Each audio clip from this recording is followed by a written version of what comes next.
你覺唔覺得呢幾年香港人嘅消費模式變得好矛盾？大家成日話經濟差，唔敢使錢，食餐飯都嫌貴，買嘢要揀 Uniqlo 或者拼多多，買樓太遠，結婚太難，生仔更加唔敢諗。但另一方面，星期六日或長假期，羅湖、福田、深圳灣口岸有好多人，只要日本機票特價，大家又會即刻衝去搶。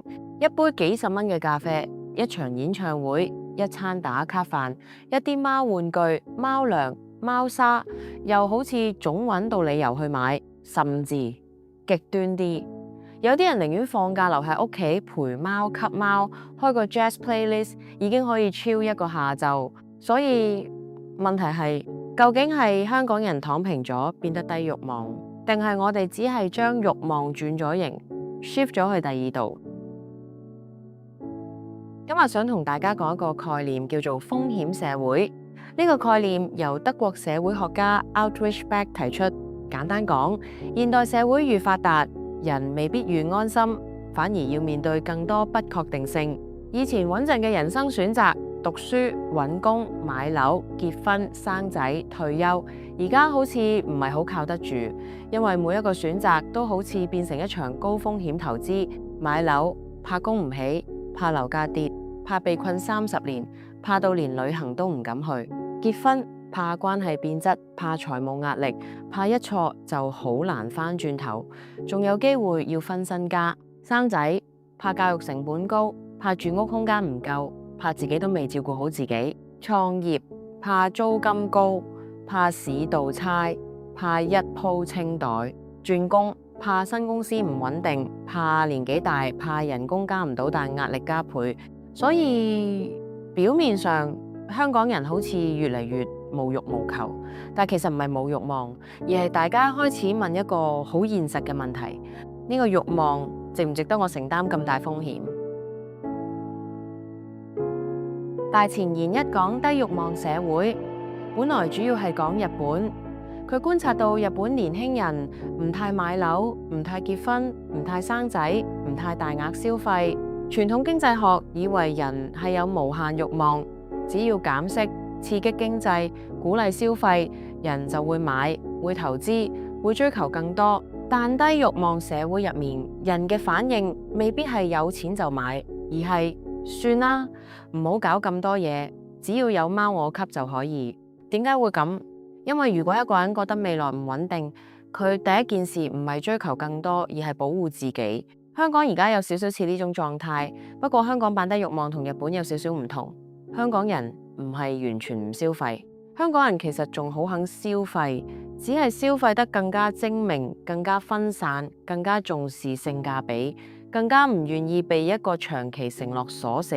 以前香港人可能會覺得人生成功要有幾樣嘢：一層樓、一個家庭、一份穩定嘅工、一個體面身份。但係而家好多人諗法唔同咗，樓就未必買到住，但我可以租個住得舒服少少嘅小單位。仔女就未必敢生住，但我想好好照顧一隻貓。我未必可以完全掌控未來嘅人生，但我可以控制嚟緊放假去邊度食餐好。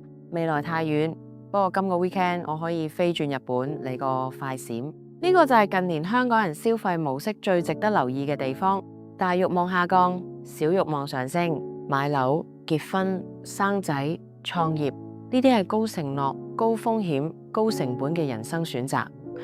越來越多人會猶豫，但北上食飯、按摩、美甲、買日用品，或者去日本旅行、網購、養貓、跑步、買咖啡，呢啲低承諾、即時可控制嘅小型消費，反而變得越來越重要。例如北上消費，10年前北上可能係貪佢價錢平，而家唔止。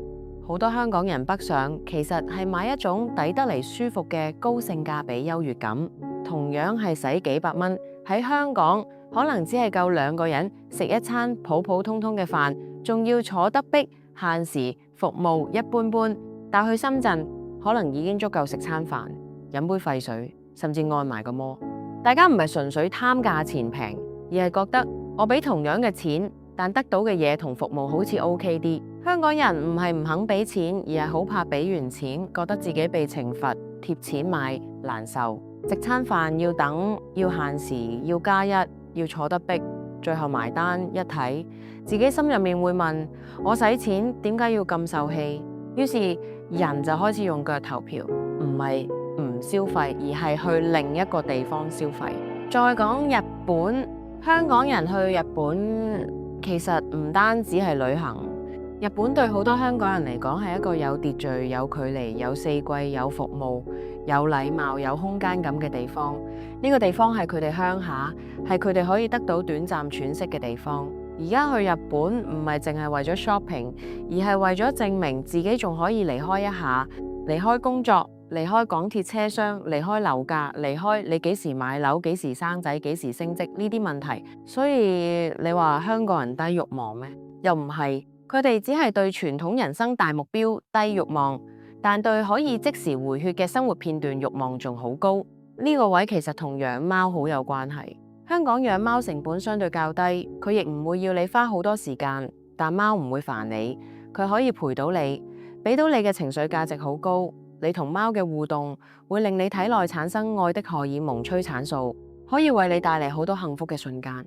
貓嘅存在好似提醒香港人，你唔一定要完成社會指定嘅人生清單，先值得被陪伴，先值得被愛，先至叫成功。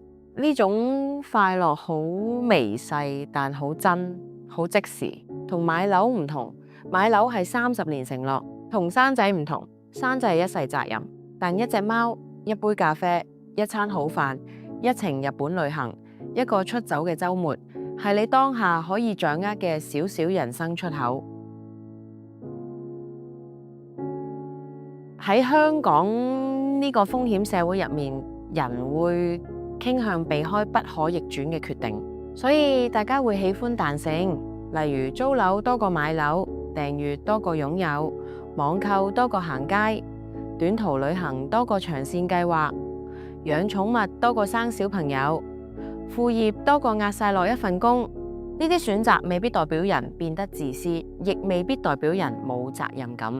相反，可能係因為大家太清楚責任有幾重，所以唔敢輕易開始。以前社會會讚人有承擔，但而家好多承擔背後都係風險。買樓係承擔，但係財務風險；結婚係承擔，但係一種關係風險；生仔係承擔，但都係時間、金錢、精神風險，甚至留喺一個城市、一份工、一個身份都係風險。當每一個承擔都咁重，人自然會選擇輕啲嘅快樂。所以今日香港人嘅消費表現係可以完全被體諒及理解，亦可以歸納為以下幾點：第一，大家更加重視性價比，唔係最平就得，而係要覺得值。第二，大家更加重視體驗多過擁有。一件衫、一個袋，未必比一次旅行、一場演唱會、一個週末放鬆更吸引，因為體驗可以即時轉化成情緒價值。第三，大家更加追求低承諾快樂，唔想被樓、婚姻、育兒長期供款鎖死，但仍然想有生活質素、有彈性，所以小確幸變得重要。第四，大家消費前更加謹慎，會睇評論、睇 YouTube、問朋友，比較價錢、攞優惠，因為信任成本高咗，大家唔想中伏。第五，大家嘅消費其實係一種自我修復。北上按摩唔只係按摩，日本旅行唔只係旅行，養貓唔只係養寵物，背後都係一句：我想喺呢個不穩定嘅世界入面揾翻少少穩定感。講到呢度，我哋可能要重新理解低慾望呢3個字。低慾望唔係冇夢想，低慾望可能係意識到夢想太貴之後，人學識將夢想縮細。以前嘅夢想係我要買樓，而家可能係我想有一個小小嘅自己空間，唔使返工時可以同隻貓一齊 chill。以前嘅夢想係我要高薪厚職，而家可能係我想份工唔好日日炸 con 我，亦唔想用份工嚟定義自己。以前嘅夢想係我要成家立室，而家可能係我想先照顧好自己，再決定可唔可以照顧另一個人。以前嘅夢想係我要擁有好多嘢，而家可能係我想少啲負擔，但多啲呼吸。呢種轉變其實好需要我哋溫柔咁看待，因為每一個表面上唔想嘅背後，可能都有一個害怕承受風險嘅擔憂。但人始終需要快樂，所以大家就將快樂變細、變短、變輕，變得容易完成。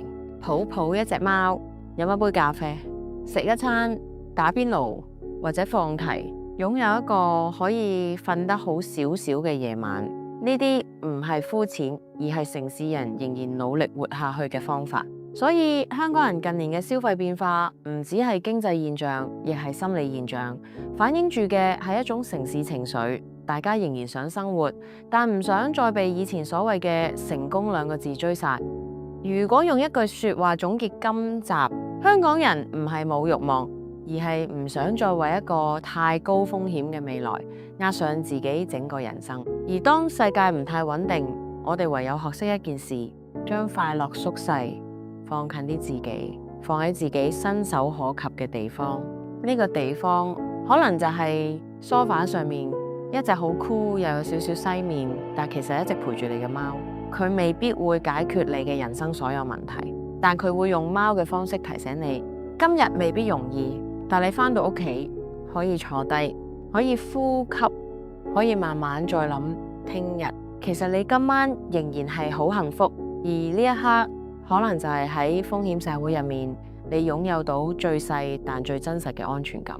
今集講到呢度。你哋呢幾年嚟嘅消費模式有啲咩改變？記得喺留言度話我哋知。下集再見。我叫阿銀，大家如果想聽啲咩香港故事，歡迎投稿，或者可以喺留言話我聽。記得 like 同 subscribe 我哋 channel， 我會同你分享喺大家身邊嘅大城小故事。下集見。